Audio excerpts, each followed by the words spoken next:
of the negotiations sa COC, did we raise yung mga dapat i-raise sa counterpart sa China?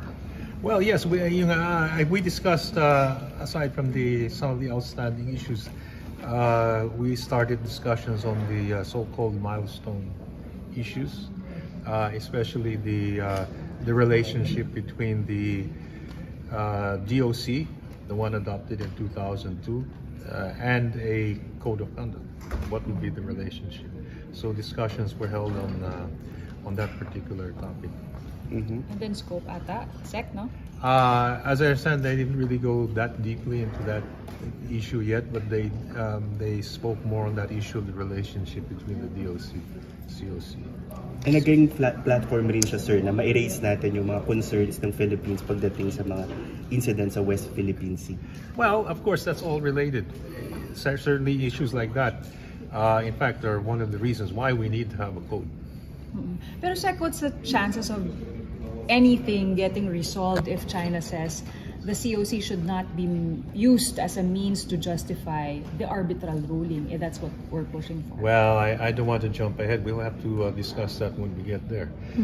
As I said, when we met earlier, I said these are going to be negotiations, so you have to take into account all the views of all the countries on each issue. Sir, on the milestone issue of whether legally binding or not ang COC, does the Philippines want the COC, if the Philippines wants it to be legally binding, what legal recourse do we prefer, if ever? Well, let me say first, before you get to that particular issue, you have to know what we're going to be adopting. So we have to see first how, let's say, the latest draft of a code of conduct looks like before we can address that issue. I think that's one of the issues which will be discussed perhaps last, because we have to ensure our position is that we should have, at least on paper, an effective and substantive code. And then we have to decide then how we'll implement that.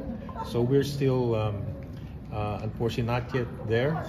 So that's why we'll be having more rounds of negotiations this year, and of course next year during our chairmanship. Sir, what would be the ideal geographical scope of the COC for the Philippines? Well, it should cover the South China Sea, but that has to be discussed exactly on the exact parameters. But it is a code of conduct for the South China Sea.